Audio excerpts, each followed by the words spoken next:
So remember the tariffs from Liberation Day? It was supposed to be the beginning of the trade war that was going to bring jobs back, punish China, lead America to some undefined idea of greatness based on manufacturing and sweatshops. Well, that plan went as smoothly as a toddler driving a tank, which is a great description of Trump himself. Tariffs were flipped on and off like a light switch.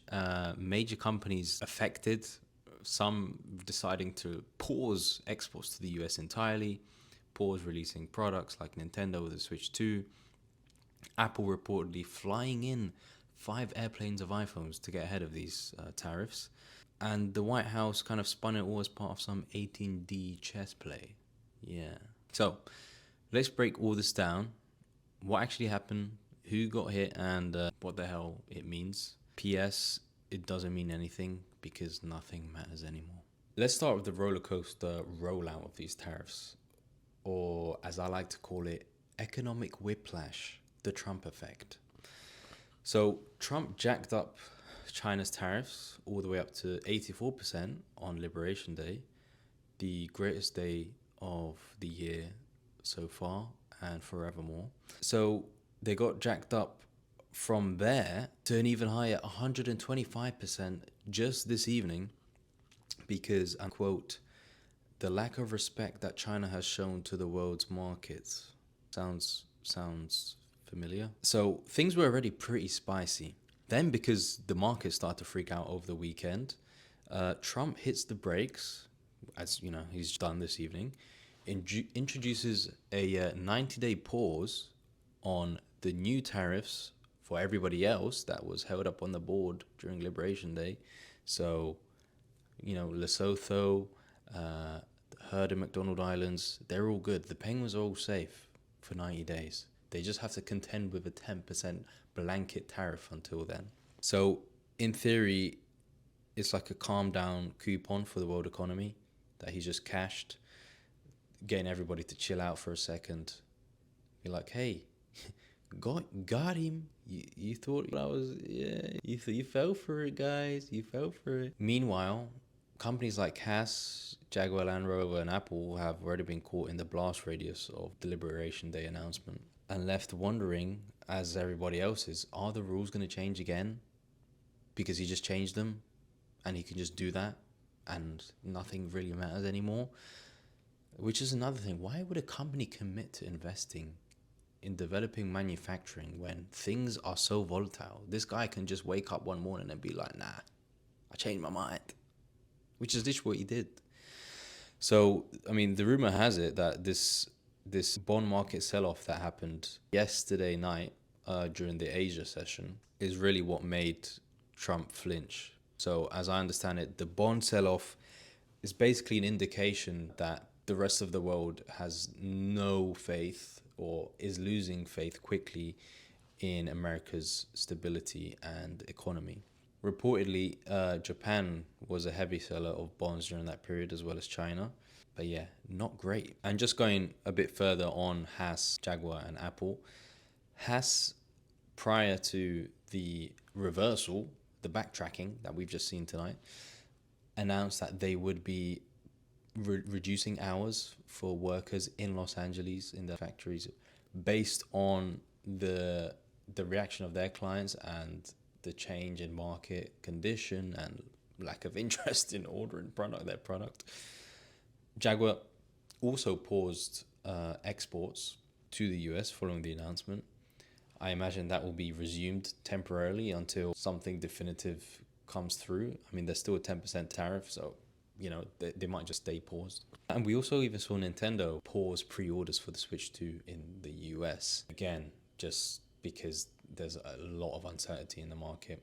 The Wall Street Journal actually did a great piece over the weekend, I believe, or on the Monday after Liberation Day, just looking at how like the iPhone would be impacted, and it's projected to have a 60% price increase on the iPhone. So look out for those $2,000 iPhones, guys. I know we're all excited for it. So why is Trump continuing to single out China? I mean, in this, great Truth Social post, he clearly says that they show a lack of respect to the world's markets.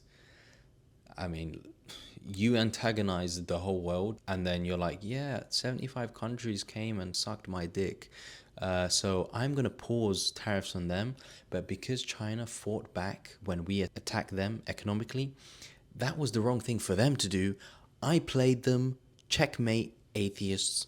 So I'm raising the tariffs on them. Initially, China's first reaction to the Liberation Day news was to increase tariffs to 84% in a retaliatory manner. They said that, they pretty much don't know why he's doing this, but they're prepared to fight. And that kind of fits the narrative that's been coming out of China for the last few weeks, maybe months. I'm pretty sure a few weeks ago they said they're prepared for any kind of war, economic, manufacturing, real war. China, they ain't lying down. And, I don't think they really should. There's been a lot of discussion on how China have been abusing the current economic trade system and taking advantage of America and blah, blah, blah. But America just have way more consumers than China does. It's a completely different country, completely different way of life, completely different priorities, completely different paying standards. Americans have way more disposable income than the Chinese, and yeah. But let's not do that. Wall Street were sweating bullets, and J.P. Morgan and Goldman Sachs both came out and started sounding the recession alarms. J.P. Morgan's was at 60%, Goldman's 40%, I believe. Though to be fair, Goldman's has just walked it back this evening because, of course, they did. Nothing says confidence in policy like a major bank flipping its stance just like a few days after it made a stance. So, yeah. Anyways, China aren't lying down. They're fighting back. So, Trump has decided to raise the tariffs again. That's where we're at with China. Meanwhile, MAGA, those great guys, delusional as ever. Like, completely off the deep end, coping like crazy as their 401ks crashed, as their net worths crash. Suddenly, money doesn't matter anymore, and you just got to believe in the guy. You just got to believe in him.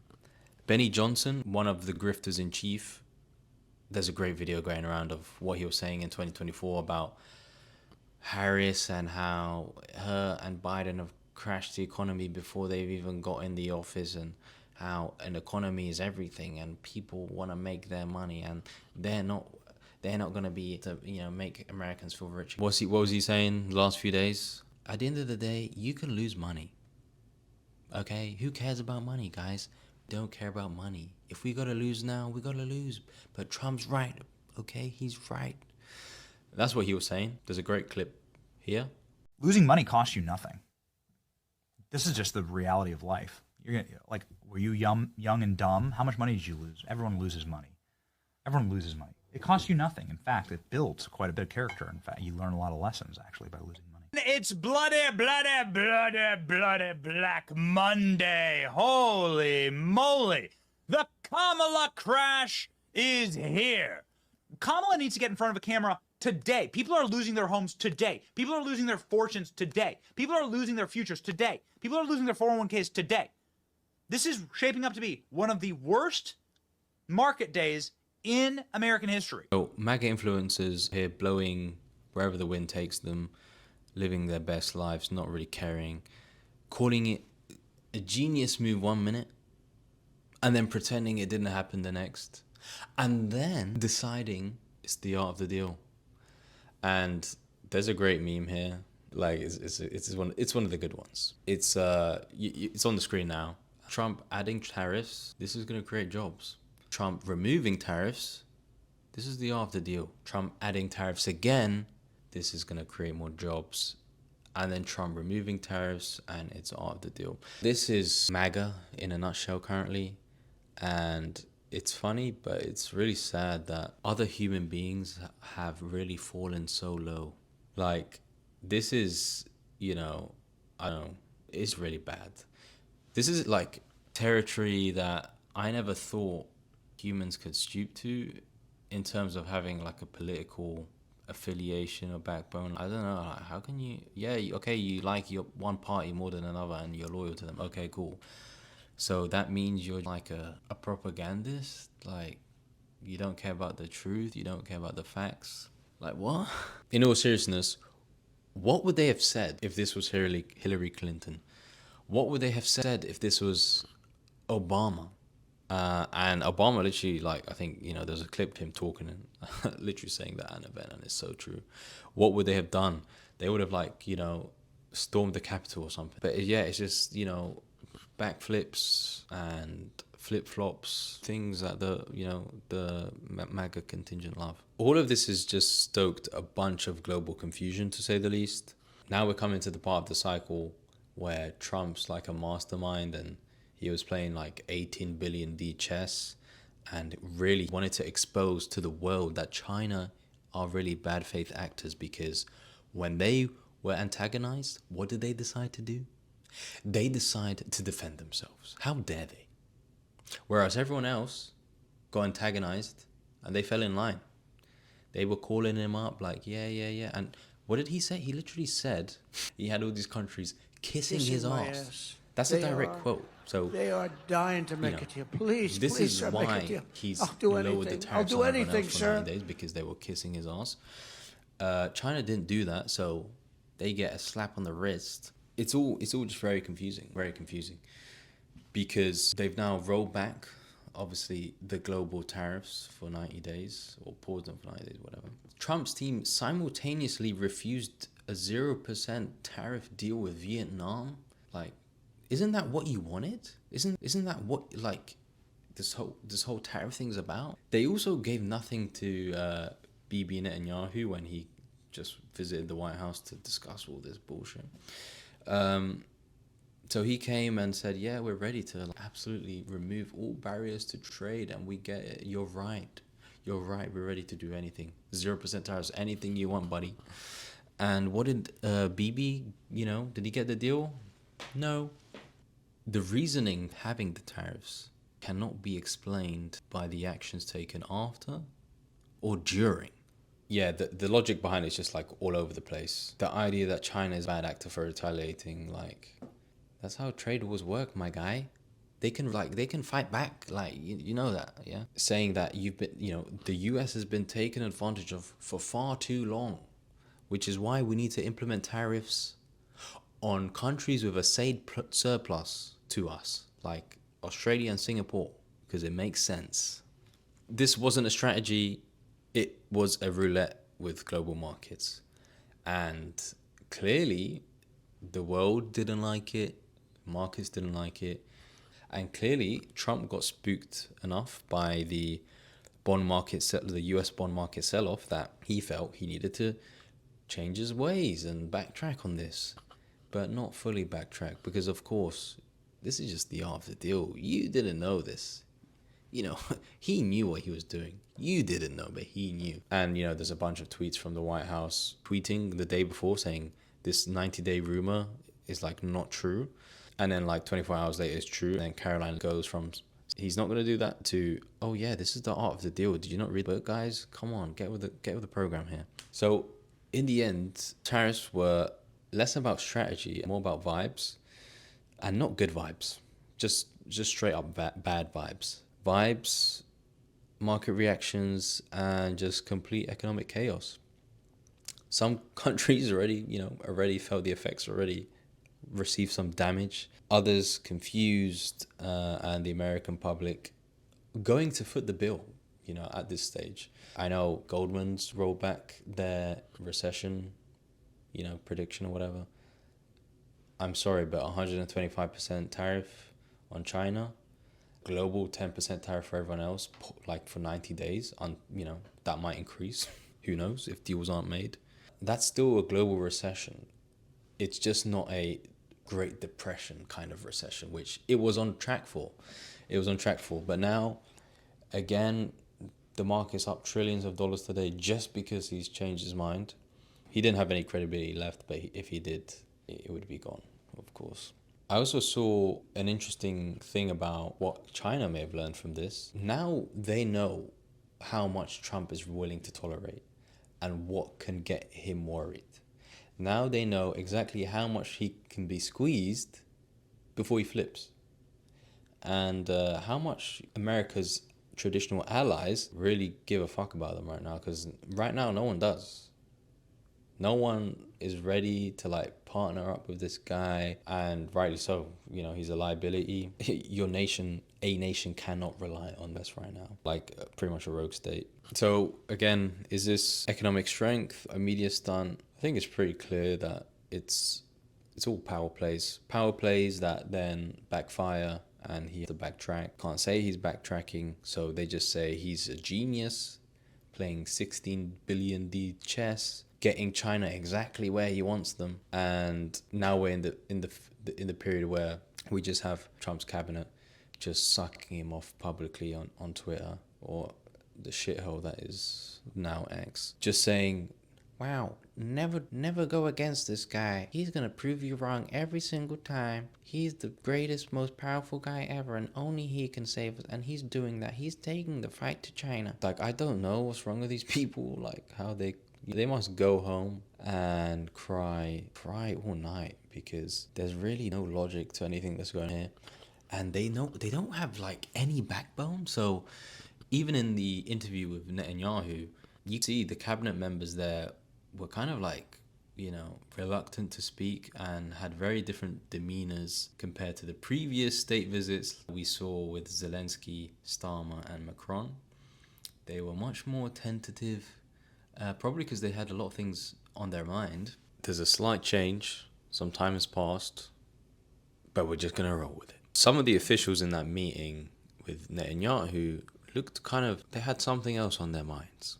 What was that? Likely, I want to make sure I get my trade orders filled in time, because, well, we keep pressuring him behind the scenes to turn the tariffs off. And if he does it, we know there's going to be a big spike. Hashtag insider trading gang for life. Unusual Whales did a good job of documenting the puts made on the market to buy before Trump's public announcement that the tariffs will have a 90-day pause before going into effect, dropping to the base 10% blanket rate, which raises questions on, you know, who's really profiting from Trump's lack of backbone, Trump's lack of economic know-how. It's likely the people all around him. And it's no coincidence that there were a bunch of billionaires at the White House following that announcement. He made some jokes with Charles Schwab. You know, he's a funny guy. This old Trumpy, he's funny, man. You know, it's no coincidence. So in the end, Trump's tariffs were less about strategy and more about vibes, bad vibes, as we already said before. Vibes, market reactions, and just, you know, nonsense. Utter. You got to be flexible. You got to think as you go. That's a direct quote. And, you know, Trump tweeting, it's a good day to buy prior to the announcement. Like, if you already sold because you're afraid of losing more of your retirement portfolio, you're fucked. You got fucked by Trump, because, you know, he flipped the switch and he's turned them off again, which is why he said it's a good day to buy, because he knew he was going to change his mind publicly. And without a shadow of a doubt, his insiders have profited millions off the back of that announcement. Millions. They knew it was going to come. They put in their calls, and you will start to see filings made. Even some of Marjorie Taylor Greene's filings last week that were buys were, you know, I don't think it's a coincidence. She bought into manufacturer stocks like Nike, transportation stocks like FedEx. It's not a surprise. Those were, you know, tanking following the tariff announcement. And now she's up. She's up, baby. She's up. The public fellating of Trump via all of his cabinet members, all who he has undermined already, with Scott Bessent and Caroline Leavitt, the demon in chief, both being contradicted within like minutes of their claims that, you know, this was Trump's plan all along, the art of the deal. And then here's the clip of Trump basically saying that he just decided to change his mind because he looked at the markets and the bonds. And yeah, if you think this is an important topic and you want to see more issues in this space covered, please hit the like button. And unless you're a Russian bot, subscribe for more.